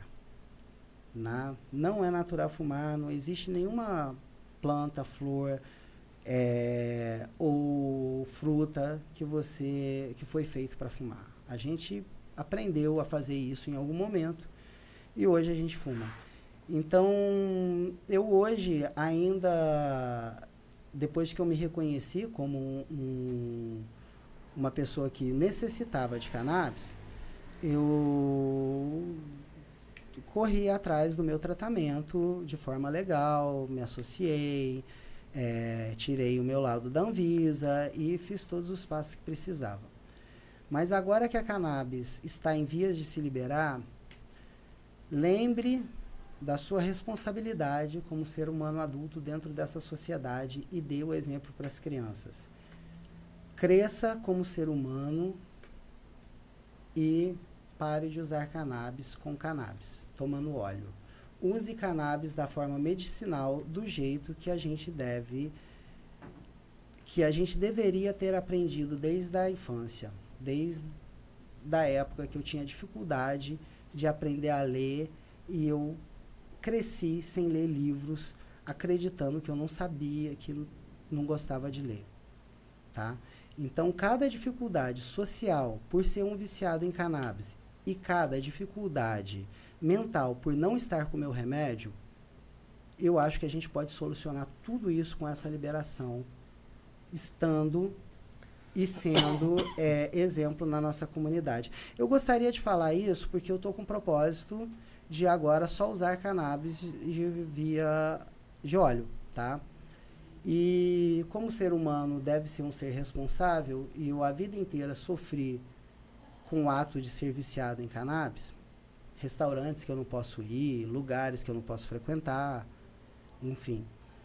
Eu gostaria de compartilhar essa dificuldade com os nossos ouvintes e eu gostaria de pedir que quem for ouvinte e que for usuário de cannabis não se justifique certo porque algo dentro de você fala que a cannabis é certa, que a cannabis é linda, que a cannabis é pura, mas algo dentro de você fala que não é certo fumar na frente de uma criança. E nós nos escondemos da criança nessa primeira fase, onde ela ainda não reconhece os nossos defeitos. E assim que ela começar a reconhecer, você pode ter certeza que ele vai ser um adolescente pronto para a indústria de cannabis recreativa, tá? Então, a ideia é a gente fazer isso da forma mais responsável possível. E para quem planta cannabis em casa, com agora... habeas corpus. Com habeas corpus e parece que descriminalizaram alguns pezinhos, né? Ah, tá descriminalizado. Tem um mínimo. Existe técnicas de você fazer cannabis caseira, que você pode encontrar pela internet, que você pode fazer o curso do Dr. Gilberto. E o Dr. Gilberto, com certeza, o que ele te ensinar tá certo. Tá? Esse cara, ele tem muita responsabilidade com o trabalho onde ele está. Quer concluir, Gilberto, com algo? Não, eu acho interessante só comentar em relação a cannabis. Né? Eu acho que você colocou de maneira emocionada todas essas questões. Porque eu sofri já com os meus vícios, Gilberto. Nós mesmos já fizemos curso de terapeuta junto e por muitas vezes eu saí mais cedo para poder fumar. Uhum. Pode ir. E a pressão do dia a dia, de todas essas coisas, né? Algumas pessoas, elas precisam desse amuleto, dessa planta, né? É uma planta que te empodera, é uma planta de poder. Mas cannabis, eu acho que daqui a 10, 15 anos, dificilmente um de nós não venhamos experimentar uma medicação de cannabis. Claro, a cannabis né? Então, assim, ótima. Eu digo para os meus alunos, e não só para os meus alunos desses cursos todos, né? Teve uma geração que deixou o legado de uma cidade para as outras gerações. Teve uma geração que deixou um legado que foi uma ponte para as outras gerações. A minha geração, nós deixamos um legado que foi o SUS. Eu sou muito feliz e digo que, poxa, a minha geração conseguiu deixar o SUS e a Constituição do Brasil, nos anos 80, né? Depois, as outras gerações que vieram, elas conseguiram trabalhar a questão da inclusão social, né, no começo do século, fazer inclusão social e toda a revolução que veio. E eu fico pensando, e essa geração de agora? O que pode deixar? Particularmente, eu acho que seria um grande ganho se houvesse, então, a legalização, a descriminalização real de cannabis. Se essa geração fizer isso, vai ser muito bom. Não, gente, olha só. Pessoal, para começar... Enquanto medicação, né, tô falando. Para começar, gente, todo mundo aqui, nós adultos, de 30 a 50 anos, que frequentou algum lugar, teve algum tipo de experiência com cannabis e sabe que a cannabis não era o cigarrinho do capeta, como se dizia quando eu era criança, né? E aí, quando você percebe mentira, você quer futucar lá, né? E aí todo mundo percebe. E agora que nós temos essas experiências, quem vai escrever as leis somos nós. Nós somos os novos... Nós somos o auge da sociedade. Não da sociedade. Cada vez mais as rédeas da sociedade. Não da sociedade. O que eu quero dizer é o seguinte. As pessoas de 30 a 50 anos são pessoas que estão em melhores posições economicamente ativa. Abaixo disso, ou o jovem tem pouca experiência, ou o maduro já começa a ser jogado para escanteio, tá?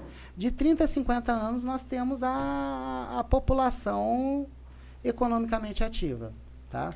Essas pessoas que usam cannabis de maneira recreativa, tá?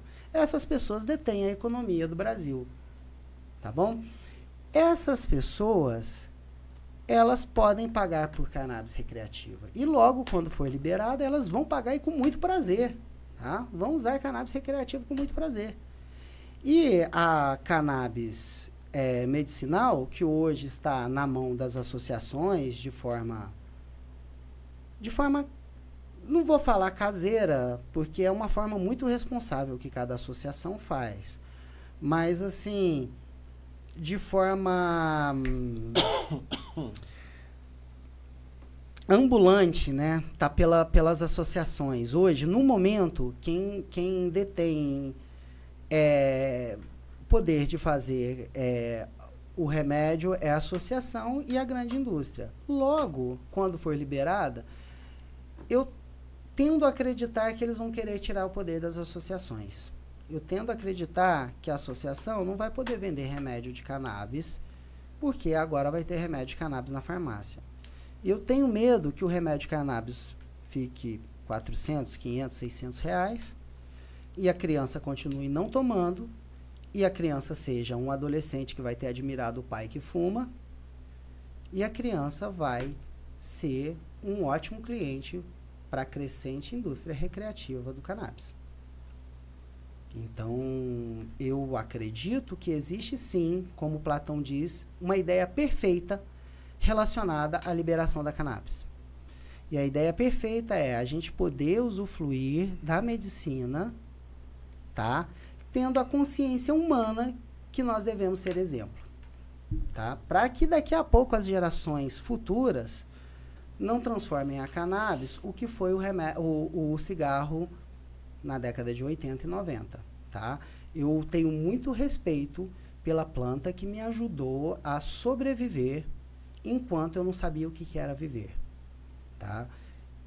E posso ter certeza que eu só cheguei a um grau de consciência para entender livros ou fazer qualquer coisa depois que eu comecei a me tratar de forma séria com a cannabis medicinal. Responsável, né? Responsável.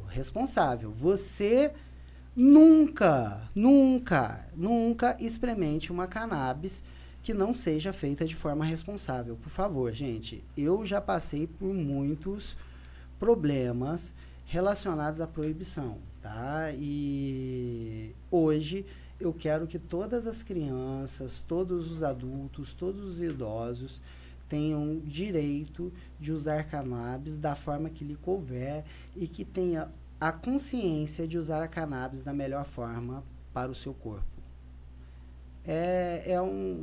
Eu gostaria de ter tocado nesse assunto até porque como você é um profissional da cannabis, da farmácia, e hoje você, como todos os profissionais coerentes, sabem que a cannabis é o grande astro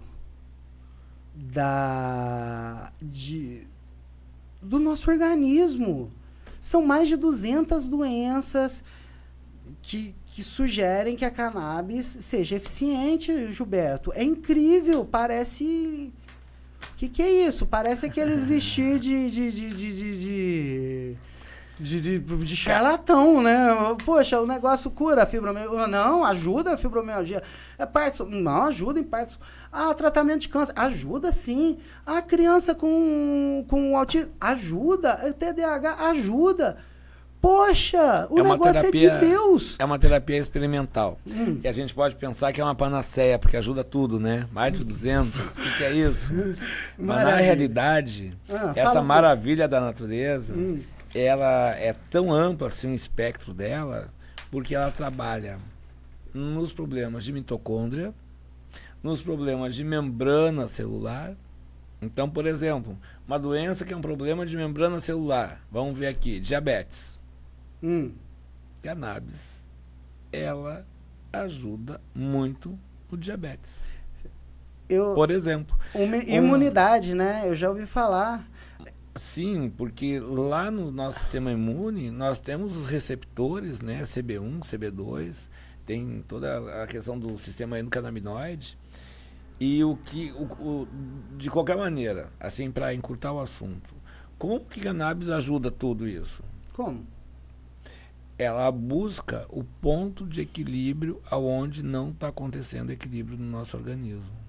Essa é a questão. Então eu tenho um desequilíbrio para mais ou para menos, né? E vamos colocar uma questão como, por exemplo, aqui, glaucoma, endometriose, né? Diabetes. Então lá ela vai agir através do nosso sistema endocannabinoide. Então a gente tem cannabis dentro, é isso? Endocannabinoide? Endo é dentro, né? Nós temos, porque até então nós temos sistema digestivo, né, digestório, sistema circulatório, sistema respiratório, e no finalzinho dos anos 80 do século passado se descobriu que nós tínhamos substâncias e nós tínhamos receptores, e agora, já no começo desse século, se formou a ideia de que nós temos um outro sistema, como nós temos esses que eu citei agora, respiratório, digestório, né? Nós temos um sistema endocannabinoide. Porque nós temos substâncias, nós produzimos substâncias dentro de nós similares às substâncias que nós encontramos do nosso organismo. É. Caramba! Então quer dizer que a cannabis fora... ela pode ser entendida por nosso organismo como a cannabis dentro. Exato. Caramba, Gilberto. E dessa maneira, tem todo um complexo, né, de desencadear isso, aquilo, bioquímica, mas sem falar na bioquímica da história, né, nós podemos dizer isso, que ela procura a harmonização do nosso organismo aonde está desarmônico. Né? Então nós vamos lá, uma pessoa que tem TDAH, né? Então o que está acontecendo? O que está acontecendo? Né? Lóbulo frontal, dopamina, essas coisas todas. Está disparando muito isso, pouco aquilo. Né? E o sistema endocannabinoide não está dando conta. O nosso sistema não está dando conta.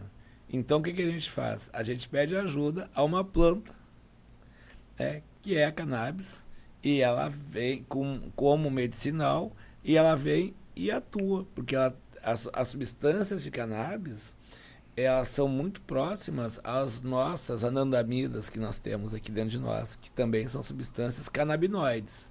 Né? São substâncias com 21 carbono, em 3 anéis, e então como ela está mimetizando, ela vem e se acopla, ela se complexa a esse receptor, e ali ela faz o seu trabalho.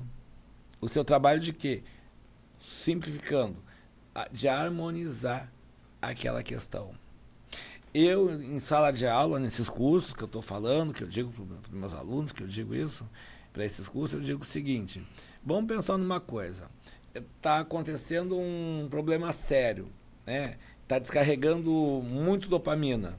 Então vamos pensar naquela pessoa que vai bater palma. Então fica batendo palma, fica batendo palma. Todo mundo batendo palma junto. A ponte cai. A pessoa adoece. Agora, se nós conseguirmos fazer, esse exemplo didático não é meu, mas eu uso ele. Se nós conseguirmos fazer com que cada um bata palma de maneira descompensada um do outro, todas as pessoas vão continuar batendo palma, só que a ponte não cai. E é isso que cannabis faz. Ela procura esse equilíbrio dentro de nós. O equilíbrio é cada um no seu lugar, no seu momento, né? E isso é particular de cada um. Né? Então pode ser que para uma pessoa, falando em óleo, né, forma farmacêutica oleosa, sublingual, pode ser que para uma pessoa seja 2 gotinhas, para outra seja 3 gotas. Pode ser que para uma tenha que ter mais CBD, a outra menos CBD. É experimental. Mas, na minha opinião, vale a pena, e hoje nós temos, né, 3% dos médicos... É experimental, mas é bem eficiente, né? Não, é experimental porque você vai ter que chegar num ponto para dizer este é o ótimo, ideal. Este é o ideal. É isso. Gilberto, eu queria dizer que foi um imenso prazer estar com você aqui hoje. O papo de cannabis renderia mais ainda, porque eu acho que é um assunto que precisa ser dito, ainda mais agora que vai ser liberado, para a gente não se justificar. Liberado depois. Agora, porque assim, a gente vê que tá andando para isso, né? Então não tô falando... Sim, entendi. Tá? E aí a gente não pode se justificar e nem se apoiar e nem ficar feliz com o nosso vício e muito menos esconder dos nossos filhos. Aproveitar o momento, usar a cannabis de forma certa e encontrar seu medicamento da forma correta. Eu tenho certeza que o óleo ele é absorvido de forma melhor do que a cannabis fumada, né? Pelo organismo, até mesmo pelo tempo da digestão e o tempo do... Então é isso, gente. É o especialista e o cara que tem conhecimento prático no assunto. Vamos parar de fumar cannabis logo e vamos assumir nosso papel dentro da nossa sociedade agora. Tá? Hoje a gente ficou só com o plano das crianças. Semana que vem eu pretendo trazer uma advogada aqui, uma pessoa que está advogada, que ela vai poder falar com o olhar jurídico das leis que são feitas pelo município, quais sugestões filosóficas que a gente pode fazer, porque assim, filosofia não é imposto. Então, eu acho que ninguém precisa ter uma lei para ser humano. Mas o que a partir hoje a gente viu a partir de um prefeito com as crianças, mas a partir dessa legisladora, né, o que a gente pode melhorar dentro do nosso município. Então ficamos, só para resumir, isso aqui ainda vai virar um planinho, TDAH assim, idosos na escola, tentar aumentar o senso de orgulho. Aqui a primeira sugestão foi cultura, e levar a nossa cultura com música clássica, enfim. O Gilberto deu algumas de educação ambiental, também alguns exemplos de educação ambiental, e respeito ao meio ambiente, né? Respeito humano, respeito a tudo. E visitar o museu, tá? Que é o Museu Sítio Arqueológico Sambaqui Tarioba, que é o nome da concha. Ah, sim. Então é isso, gente. O nosso primeiro programa fica por aqui. Gilberto, muito obrigado. Pessoal, qualquer desajeito, a gente vai adquirindo experiência com o tempo para fazer um programa com muito carinho para filosofar com vocês. Tá bom? Um grande abraço, agradecimento na tela, por favor, tá? E vamos exercer nossas virtudes durante essa semana. Qualquer coisa, aperta o sininho, segue a gente, deixa o seu like e o seu comentário lá no canal, tá bom? Tchau, tchau.